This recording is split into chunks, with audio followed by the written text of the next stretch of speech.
Segmen ini kita akan minta pandangan Pak Arianto, walaupun tadi kita sudah mendengarkan Kabid Humas menjelaskan bagaimana kemudian pertemuan antara anggota ini dengan mereka yang disebut para pemuda pelaku tawuran ini. Pak Arianto, apakah memang kalau tadi saya dengar memang masih butuh pendalaman, lebih detail lagi harusnya nanti diberikan informasi kepada masyarakat. Tapi tadi yang disampaikan dari Pak Kabid Humas bahwa kemudian anggota ini melihat ada saling berkejaran begitu, bahkan juga diduga sempat akan membegal.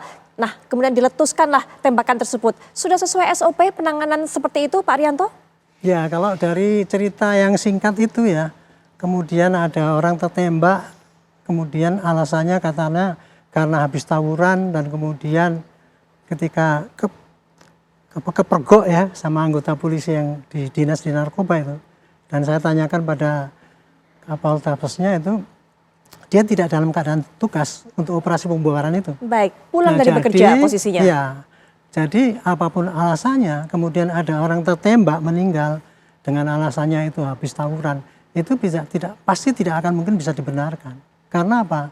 Senjata api itu yang dipakai oleh polisi itu di dalam ketentuan pemakaiannya itu jelas ada ya, sangat jelas sekali di dalam Perkap nomor 8 tahun 2009. Kebetulan saya yang bikin perkap itu, sehingga saya hafal betul. Jadi senjata api polisi itu hanya dipakai untuk melindungi jiwa seseorang. Entah jiwa diri sendiri dari ancaman yang bertubi-tubi, yang sudah jelas mematikan, atau jiwa seseorang, misalkan ada orang mau dimakan, orang gila, kita boleh nembak orang gilanya itu. Itu. Atau orang mau dibegal, mau dibacok gitu, kita bisa membunuh, boleh membunuh begalnya itu. Baik. Jadi untuk melindungi itu. Nah ini kan kalau dikejar-kejar, apa alasannya kan itu katanya ada yang ini. Nah, saya ingin menyoroti begini ya. Ini sebetulnya ini polisi kelihatannya kurang pandai ya memanage media. Berita yang meledak ini kan berita polisi menembak anak kecil. Jadi seakan-akan polisi demikian brutal, ngawur saja, kemudian nggak menggunakan senjata, tidak ini. Tapi kemudian ketika diekspos, mestinya kan diberitakan seperti itu, polisi kan mestinya berpikir ya, wah polisi udah dituduh buruk ini ya, bagaimana caranya meredam supaya tidak dibully terus kan itu. Mestinya kan dia menjelaskan apa yang terjadi sesungguhnya gitu. Tetapi kemarin di dalam press release pertama kali yang diutarakan justru apa itu tawurannya itu celuritnya ditunjukkan. Akhirnya kan polisi ini nyari pembenaran seakan-akan melindungi oknumnya yang jahat itu tadi kan gitu kan. Ini saya nggak ngerti apakah tidak disadari oleh polisi apa tidak. Tapi kemudian tadi ketika saya tanya, kemarin Mbak Putih kan tanya saya, Pak, apakah dengan rekonstruksi itu, prarekonstruksi itu nanti akan menguak apa yang terjadi? Saya jawab kan, ya pasti akan terkuak nanti kalau sudah saksi semua termasuk saksi yang melihat bagaimana penembakan. Gitu. Entah ini kan hanya saksi-saksi yang orang tawuran. Nah ternyata karena begini, kejadian tawurannya itu yang menangani adalah Poltabes. Adapun penembakan itu ditangani oleh Propam. Sehingga Propam tidak bisa membawa itu untuk di dalam prarekonstruksi kemarin itu. Jadi Poltabes belum mendapatkan gambaran utuh mengenai apa yang dilakukan oleh si penembak polisi itu. Baik. Yang tahu sekarang adalah Propam. Nah mestinya dalam hal ini kalau seandainya polisi itu ingin menjelaskan pada rakyat ya, betul-betul bahwa apakah ini memang polisi yang brutal, polisi koboi-koboinan apa enggak itu, mestinya dijelaskan apa yang terjadi itu begini loh gitu ya. Yang terjadi itu seperti tadi disampaikan oleh Pak Kabid Humas tadi. Tapi kan hanya sebagian-sebagian masih sepotong-sepotong apa yang terjadian itu kan. Hanya katanya bahwa itu ketergok kemudian menembak gitu kan, ditembak kena ini gitu. Sehingga kita tidak bisa mendapatkan gambaran apakah anggota tersebut betul-betul dalam keadaan terdesak atau tidak. Makanya itu yang kita sama-sama ingin mendapatkan informasi saya lebih yakin lanjut. Dia juga belum dapat gambaran karena oknumnya itu ditangani Propam.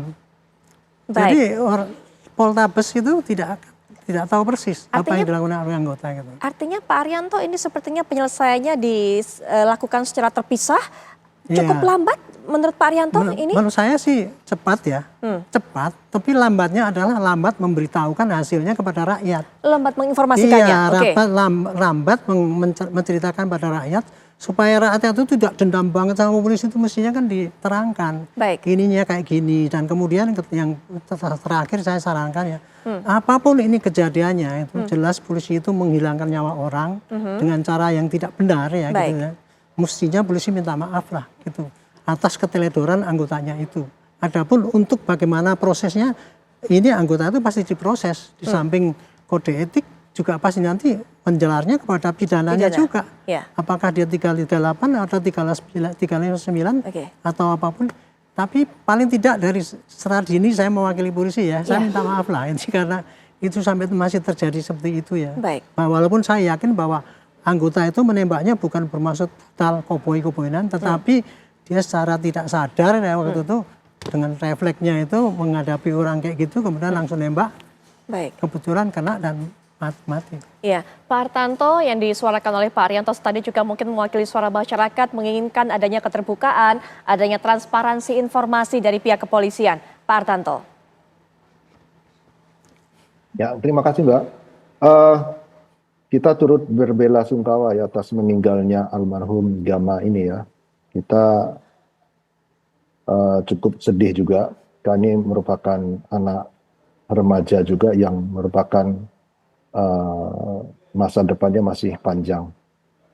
Tentunya kita dalam kasus penembakan ini akan terbuka, kita selalu transparan, rekan-rekan media selalu bertanya kepada saya sampaikan bahwa perkembangan sampai dengan saat ini yang bersangkutan sudah diproses penyidikannya dalam bentuk proses kode etik profesi kepolisian dan sudah dilakukan penahanan, dan saat ini penyidikan dari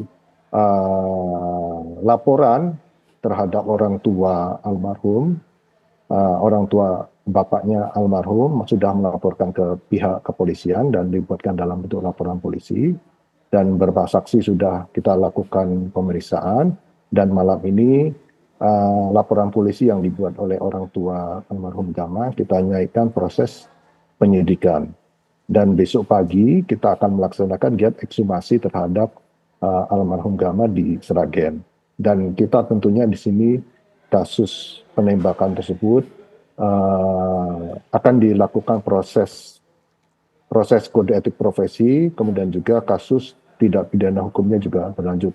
Jadi dua kasus itu paralel terhadap Aib2R tersebut. Demikian. Baik, terakhir mungkin juga Pak Arianto, pesan juga untuk kinerja kepolisian apa yang perlu ditekankan lagi? Ya, saya apresiasi ya kalau kemudian itu si oknum penembak itu tidak hanya etika profesi ya, tapi juga termasuk dalam pidananya ya. Tapi kalau pesan saya kepada polisi yang menangani dan juga pada polisi dimanapun berada, sekarang ini polisi kan lagi disorot ya gitu ya, dengan tindakan-tindakan yang brutal ataupun yang tidak tepat itu pasti polisi akan disorot. Nah ini yang harusnya tugas pokoknya adalah polisi menjelaskan. Inilah yang terjadi, bahwa polisi juga kita tuh anggota kita itu yang nembak itu kan maksudnya karena orang itu bawa senjata dan sebagainya, tadi saya dengar katanya itu disangkanya begal atau apa gitu ya. Sehingga dia langsung tembak aja gitu, dor-dor gitu. Nah ini juga saya sudah saran pada Bapak Kapolri, ini harus dievaluasi. Masalah penembakan, salah tembak itu harus dievaluasi. Tapi kebanyakan kalau ada gitu kan orang evaluasi orangnya, mentalnya, kejiwaannya, apakah SOP-nya benar apa tidak, kredibilitas dan sebagainya. Saya sarankan dievaluasi jenis senjata yang diberikan pada polisi. Baik, kenapa Pak? Kenapa? Apa pentingnya itu? Saya menyarankan polisi sebaiknya jangan dikasih senjata yang mematikan, membunuh, tetapi senjata yang melumpuhkan sesuai dengan standar HAM. Selama ini kan polisi dipersenjatai ya, dari mula karena dulu turunan sejak perang dulu, kemudian senjatanya hanya itu doang gitu ya. Sampai sekarang pun ketika kita menghadapi unjuk rasa juga pakai senjata api. Akhirnya kan juga kadang-kadang kan walaupun sudah dikasih ke peluru karet, kena juga, ada yang nyasar gitu. Nah makanya saya sudah menyarankan Bapak Kapolri, tolong yang dievaluasi dan direformasi itu bukan hanya bagaimana penggunaan senjata api oleh anggota polisi, ya, tetapi juga peralatan yang diberikan pada polisi itu mestinya dievaluasi. polisi yang tidak punya tugas apa-apa nggak perlu dikasih senjata. Baik. Kalau toh dikasih senjata, ya dikasih senjata, tapi pelurunya karet. Sehingga suatu saat dia seperti itu tadi, nembak pertama kali mesti karet dulu, baru senjata tajam.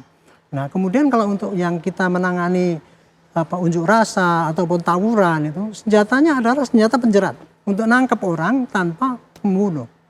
Senjata penjerat atau pelumpuh istilahnya. Itu bisa ada penjerat atau bisa pembius ya, ataupun senjata modern lainnya lah, tongkat kejut gitu ya, itu bisa dipakai. Itu saya kira dengan begitu akan sangat mengurangi terjadinya salah tembak oleh polisi di lapangan. Gitu. Jadi saya juga kasihan juga anggota di lapangan itu ya. Dan ini mereka juga tidak sengaja membunuh orang, tapi kemudian gara-gara dia tidak salah perhitungan itu sampai gitu, kemudian disalahkan mutlak itu ya. Tapi ya kita nggak boleh menyalahkan dia mutlak, enggak. Tapi menurut prosedurnya memang dia keliru. Dia harus jatuhi hukuman sesuai dengan bobot pelanggarannya itu. Gitu. Tapi inti saya kalau polisi mau selamat ya ke depan, supaya tidak banyak terjadi salah tembak itu, evaluasi mengenai sarana yang digunakan. Biasanya ini anggarannya yang besar karena mahal. Saya pikir itu polisi harus mendesak pada DPR. Kalau kita ingin supaya tidak salah tembak dan sebagainya, tolong kami diberi peralatan yang canggih, yang modern, yang manusiawi lah gitu. Dan kami akan memberikan senjata yang mematikan itu hanya kepada tugas polisi yang betul-betul menghadapi ancaman, misalnya terorisme, KKB, kemudian apalagi narkoba, yang itu yang suatu saat akan serangan itu baru dikasihkan pada polisi yang itu. Yang lain-lainnya itu cukup senjata untuk pelumpuh saja. Melumpuhkan saja. Baik, Pak Arianto tadi terima kasih. Semoga kita bisa belajar banyak, termasuk juga tadi evaluasi mengenai jenis senjata apa yang seharusnya dipegang oleh polisi bisa dilakukan secara menyeluruh. Pak Arianto juga terima kasih sudah meluangkan waktu memberikan keterangan dalam program ini, dan kita masih akan terus tunggu Pak bagaimana proses pendalaman dilakukan. Selamat malam para narasumber. Wassalamualaikum warahmatullahi wabarakatuh.